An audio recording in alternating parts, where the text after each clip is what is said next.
Shabbat Shalom. Good morning, everyone. I'm Rabbi Jenny Greenspan for Congregation Beth-El here in Indianapolis. And I'm here to do our weekly Shabbat morning Torah Talk this week on Parashat Ki Tisa, when we lifted it up. If you want to join me, as usual, I'll say some Shabbat Shaloms, and while we're doing that, you can go to our BEZ 613 website and select the virtual Shabbat resources and scroll down to where it says Torah Talk resources and Etz Chaim, where you'll find a copy of a PDF of this week's Torah portion. We are in Ki Tisa. We are approaching the close of the book of Exodus. Not next week, but I think in 2 weeks we're approaching that close of the book of Exodus. And this week marks, just with a twinge of sadness, this week marks the full year of Torah Talks that we have done virtually rather than in person in our sanctuary or our chapel as a community, which is actually what I'm going to use this Torah portion to talk about for a moment in a few minutes. But for now, we'll say good morning and Shabbat Shalom to Alex Binder, to Jim Roth, to Alan Hamburger. Good Shabbos to Renee Fout, Shabbat Shalom to everybody, Jody Zucker, to the Sclares, to Michael Kahn, to the Lugers, to the Seagulls, to Marty Lip, Shabbat Shalom, good morning. It's so good to see all of you, even in this way, as we mark a little bit of a moment of loss and of sadness at this being a full year since we were last together for a Torah reading in person. And even then, a year ago today on Parashat Ki Tisa and Shabbat Para, we will have a special maftir today about the red heifer, the red cow that was meant to be, whose ashes after sacrifices were meant to be purifying. It's a very strange custom that we don't really hold on to anymore beyond just reading about it and holding it as a special Shabbat leading into Passover. But that is also this week. And both of those were the final Shabbat that we had together. And even then, a little more limited than we might normally have celebrated a bar mitzvah in gathering even then. So there is a bit of sadness. And I think that the people in this week's Torah portion, Shabbat Shalom, welcome, Cheryl Tuve. I think the people in this week's Torah portion are also feeling a little bit of that loss and distress, not in the same way that we are, but they are also feeling some kind of loss and stress. So I want us to go for a moment. If you've opened the PDF, I am looking at the very bridge from the end of Exodus chapter 31 on to the beginning of Exodus chapter 32, which in the Etz Chaim Chumash is found on page 529. And in any other Chumash, you can look on page, on whatever page it is, Exodus chapter 31, verses 18, and then into chapter 32, verse 1. And then I'll look at another verse, and then I'm going to actually take us out of this week's Torah portion a little bit. If you have a Tanakh, I'm also going to bring a verse from Proverbs. So we will take a look at that also. And I'll say Shabbat Shalom and welcome to Mike Lepper and to Barbara and Joe Alpert. Shabbat Shalom, so good to see you. So let's take a look at this week. This week's, for context, our story, we've kind of resumed the story. The last couple of weeks we were seeing the laws that Moses was said to have been bringing down the mountain. Several weeks ago in Parashat Yitro, we saw the giving of the 10 Commandments. And then the next couple of Torah portions seem to be going through not only the 10 Commandments, but the rest of the commandments that Moses was likely given while up on the mountain with God. This Torah portion 1 is a reason that many biblical scholars think that our Torah is probably comprised of multiple people's interpretations of similar events or similar stories woven into one text that we now call our Torah, because this week's Torah portion seems to zoom back to that moment in time when Moses is up on the mountain, but rather than being with Moses on the mountain getting the laws, we're with the people down at the bottom of the mountain. So when we see in chapter 31, verse 18, when God finished speaking with Moses, those are the two he's and hims there, God gives Moses the two tablets of the pact, the stone tablets inscribed with the finger of God. So here we have zoomed out to God giving Moses the commandments, and it's noteworthy that this first set of tablets is written by God, by God's own finger. And then we go straight into, we zoom back from the top of the mountain with Moses and God, and we're going to jump down to the bottom of the mountain with Aaron and the people. So let's open chapter 32. When the people saw that Moses was so long in coming down the mountain, the people gathered against Aaron and said to him, "Come, make us a god who shall go before us, for that man Moses, who brought us from the land of Egypt, we do not know what's happened to him." And Aaron said to them, "Take off your gold rings that are on the ears of your wives, your sons, your daughters, and bring them to me." And all the people took off the gold rings that were in their ears and brought them to Aaron. These he took from them, and cast a mold and made a molten calf. And they exclaimed, "Oh, this is your God, O Israel, who brought you out of the land of Egypt." When Aaron saw this, he built an altar before them, and Aaron announced, "Tomorrow we will have a festival of Adonai." That one is God's name. The English says Lord. So we have this moment where the people are distraught. Moses has been up on the mountain gathering those commandments, and they do not know when to expect him back. And they rely on him. This is a people who only weeks prior were enslaved, who had their entire schedules dictated for them at all moments of all time. They were worked to the bone, constantly listening for direction from someone else, when to eat, when to sleep, when to drink, when to work. Constantly giving their entire self over to the Egyptian taskmasters. They have only experienced freedom for a few weeks, and the person who helped them achieve it has suddenly disappeared, as far as they can tell. Moses is up on the mountain, tradition says for 40 days and 40 nights, but we are not really sure how long 40 days and 40 nights as the Torah sets it down to be. Often that's a term used to mean a very long time. It may indeed have been a month and a half, but it might have been more. And all we really know is that it was more than the people expected, and that this causes them immense anxiety and stress and despair, to a point that they end up doing something pretty drastic for in the realm of the Torah. Here it is, they're told that they have this single God, Adonai, and they have to worship this God and no idols. And here they are, when they are suddenly lost and distressed, and in a moment of despair, they make an idol. And this golden calf, we've all heard of the golden calf, I'm sure. This golden calf is still considered, throughout rabbinic texts, is considered the worst sin of the people.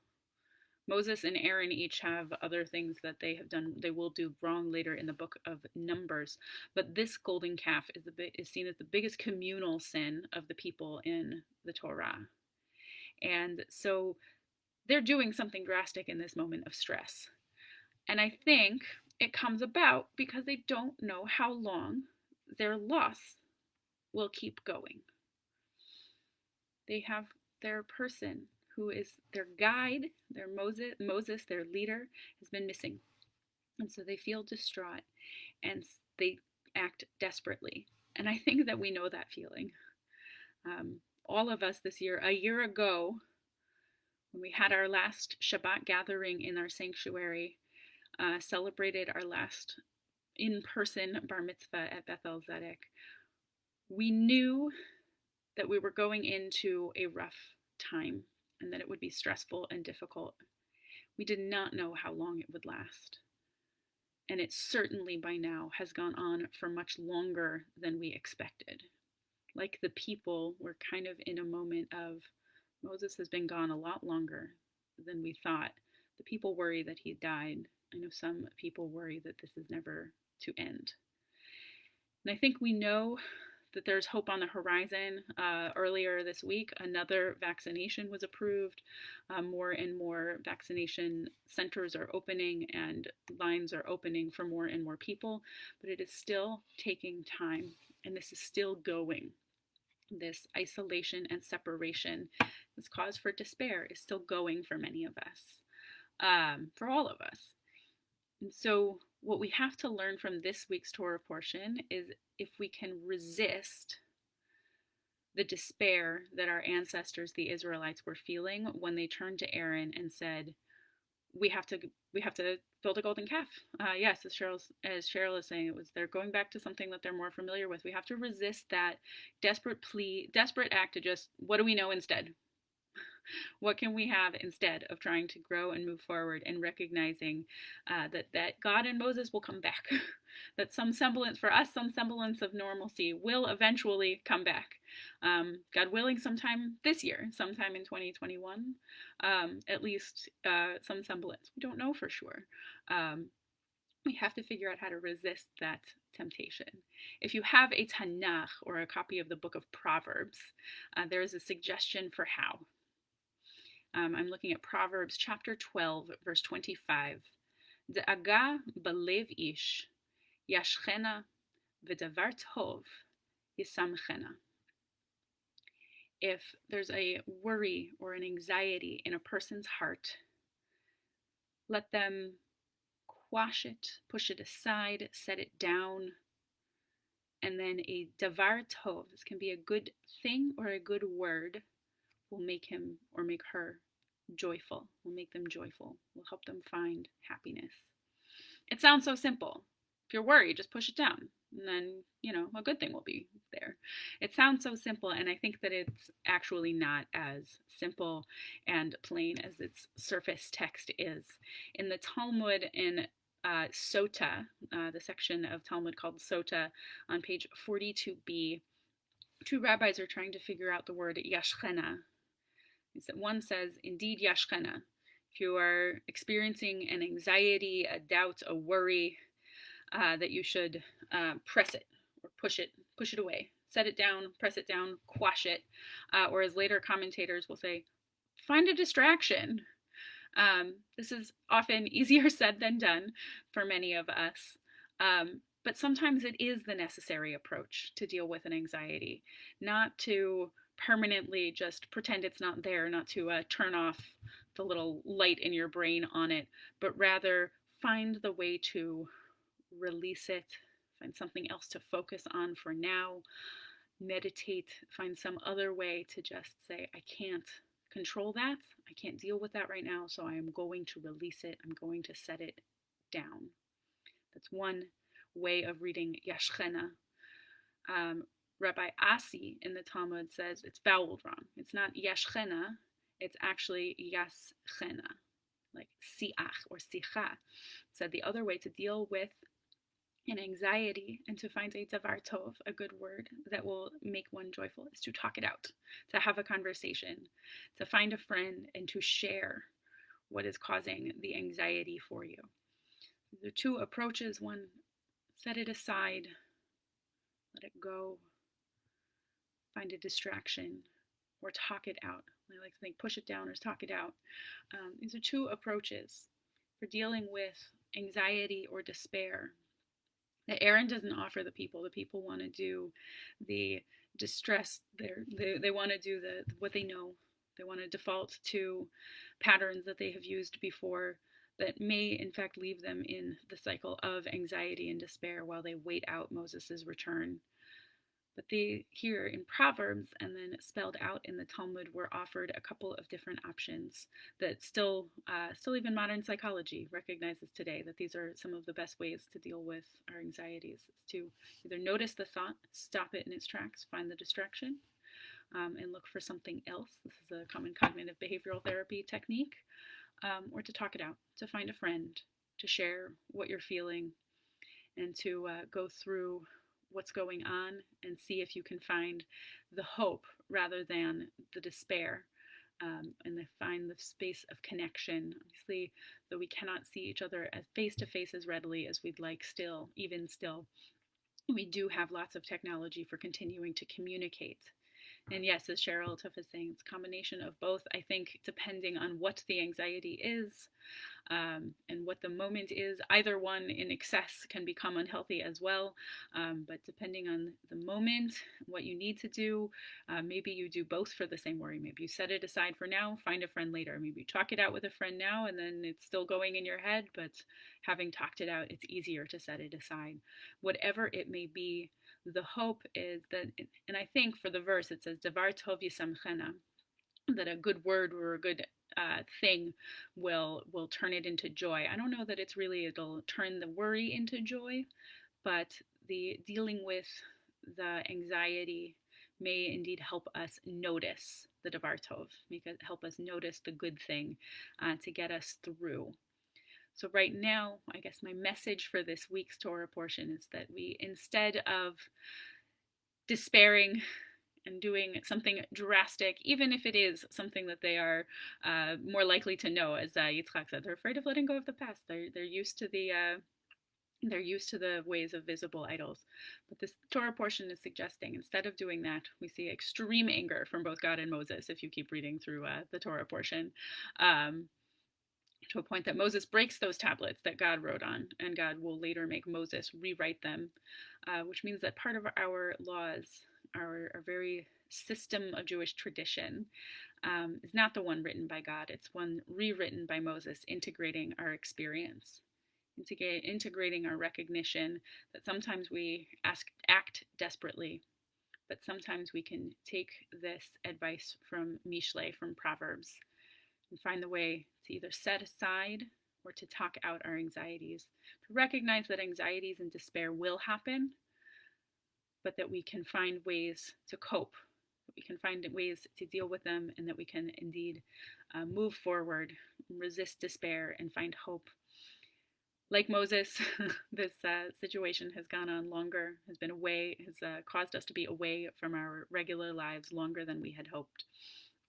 But there is hope on the horizon, and I hope we will indeed get to come together soon, and that we will not have a second year of this Torah portion apart from one another. I hope that next year we can do this Torah portion together again in person in some way, and only time will tell. Say Shabbat Shalom. Thank you so much for joining me and for exploring with me. And if you would like to, please do join us. Join Cantor Melissa and Rabbi Dennis with our B'nai Mitzvah this morning on our live stream. Just go to beeasy613.org and select the live stream, and you'll get to join in the B'nai Mitzvah of Aiden and Tyler Cohen. Say Shabbat Shalom, and thank you so much for joining me. Let's resist despair, talk to one another, find ways to set it down, set our worries down with one another, and we will hope to see one another soon. Shabbat Shalom.